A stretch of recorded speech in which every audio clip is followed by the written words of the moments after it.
Joe Rogan Experience. Train by day, Joe Rogan podcast by night, all day. I'll take it. Yeah. I only drank a half one. I drank the whole one, but I'm gonna try half this time just to see.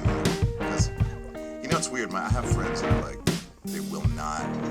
They're just like, I don't know what it is. Like, well, they can't take it because, well, some people do get nauseous on it, but I've never had that experience. It's really weird. Like, all throughout my life, like, I've taken all kinds of things that people are like, oh, I throw up, or like Robitussin or something. I drink a whole thing of Robitussin. I throw up. I'm like, I don't know why, but I don't have that reaction. It's weird. So I feel either lucky or I'm dumb. I don't Do you ever get seasick? No. Oh, okay. Yeah. Do you throw up when you get sick? Do you ever throw up? I try to avoid it at all times, but I don't get sick that often. I get sick maybe once every 4 years. Do you ever drink too much and then you throw up? You just don't. No, I did like 3/4. No, I did have. Well, I don't know why this is 2 portions. I That's silly. Because you can't even see through the glass. Like, I know. How do I know where the half is? I always have my flashlight. I'm just like, oh, let me check. Yeah, that's kind of silly. I'm trying half. I gotta do that because I'm just like, so like, just do it. Just fucking do it. And every time I do it, I'm like, oh, man. It feels really good, but like, I feel like I miss my opportunity to try half. So that's what I do. Kratom is a weird one. Yeah. Because it's kind of an opiate, right? It uses, as far as I understand, it uses the opioid receptor, but it's not technically. There was a friend of mine who was telling me that he takes Kratom before he works out. I go, how many do you take? Really? He goes, I take 10. I go, really? 10 what? 10 pills. Oh, just pure Kratom. Yeah. And I don't know what the number is. 10. I was taking 2. So I tried 10. And I go, dude, you're getting high as fuck. I was so high. And on 10, I was like, oh my God, this is a drug. But it's a weird drug where it doesn't affect your motor skills. Yeah. Like Not really. I was high, but my coordination, I was like, nothing feels off. Yeah. You know, like when you're drunk, it's like, I can do this, but everything's in slow motion. No, Yes. you can't. But Kratom was like high in some weird way. But it was definitely intoxicating. It's an interesting one, especially with, you know, feel free, you've got Kava and Kratom, which does that, like, here's a mellowing anti-anxiety vibe, and then here's like a euphoric energy thing in the center of it. And so it gives you that, like, that's why people feel so groovy on it, because it's got those two. However, I do understand if people get sick on it. Like, I think some people just, it's too much for their brain, or they just need to do like a third of the bottle. We can't keep it in the club. Duncan just chugs them. Really? The trustee? Oh, he doesn't play with those Kratoms. I can only do, I reserve one, but 4 times a week, like at night. I use it at night because, especially if I have a social engagement, if I have a lot of people to deal with, I take one of those and I'm just like, oh really? Oh, where did you grow up? You grew up in France? That's interesting. That pen, what does it mean? You know, I mean, like, right. I'm so hyper engaged. It's crazy. Isn't that interesting that there's actual things that can make you a better conversationalist? Mm-hmm. There's things that you can take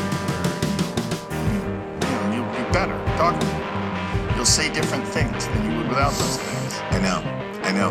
I don't know. I think it has something to do with I think like certain things remove the editing aspect and you're just more fluid. Like I remember a friend of mine, she had like this, I don't know if you know people like this, but they analyze everything that they're thinking. Like it's a compulsion. So like my friend, she's an amazing musician, but every time she would speak, she'd be like, well, I'd like to, I'm not sure if I should, but I would like to, but a lot of this like looped kind of thing and self-analysis, but like the analysis loop is so small that I'm like, I wish I could help, but then one night she was nervous about taking ketamine and I gave her just a little bit of ketamine.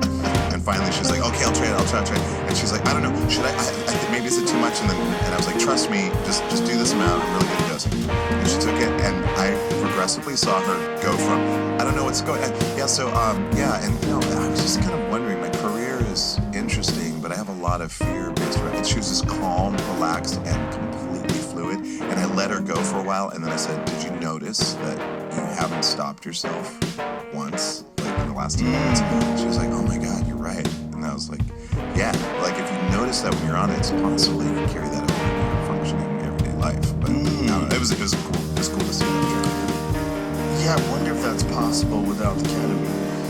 I think, of course, it is. But I think ketamine just puts you immediately in a spot where you're no longer emotionally connected to your observational self. You're just in an observational state. So it's for me, I notice that I'm very clear. Even though I think of myself as a pretty good communicator, sometimes when I'm on ketamine, the thoughts are just flowing in a way that I'm actually watching them. It's the same feeling when I'm improvising and it's going really well, like I'm with a bunch of cats and we're jamming or whatever. There'll be this weird thing where it's almost like I'm standing next to myself going like, hey, that's pretty good. Oh, wait. And then I'm playing again. And it kind of puts me in that kind of a state. And I don't know, there's something about it. I'm really interested in ketamine, like doing more research with it too, like fMRIs, like, real-time fMRI and mapping regions of the brain and improvising and things like that. There's been a little bit of that, but I want to do it myself. Wasn't it originally devised as an animal tranquilizer? Yeah, it was an anesthetic as far as I know. Like cats or something. Yeah, it was like, horses, like large mammals that can do a lot of damage. I think it was used for them to just calm as an anti-anxiety. And then it's an anesthetic. So I know a friend of mine, he was skateboarding, shoulder went out of place, went to a hospital, they shot him with ketamine, and then put his shoulder back in. I think they use that in medic kits overseas. Oh, that's probably right. I think they do. They have to do like in the field surgery. Something happens on the battlefield. Well, I know in Vietnam, all the burn victims with napalm and stuff like that, they use a mixture of opiates and ketamine because the dissociative takes you out of your body, so you're not related to the pain you buy the opiates obviously suppress pain at the same time. Crazy. From college. I know. Reggie Watts and Joe Rogan. Hey, Everyone's like, not giving advice. there's all these doctors going like, that's not true. It was actually, I'm like, okay, Everything you're saying is dangerous. I'm trying. Everything you're saying is misinformation. It's all misinformation. It's like sometimes it's just what you understand at the time. Oh, there it is. Yeah. Because ketamine is found to have many of the same anesthetic and analgesic properties as PCP. I think it's very close to PCP, like molecularly, but consistently produced fewer adverse side effects. Following this initial research, ketamine was characterized as a dissociative anesthetic. Yeah.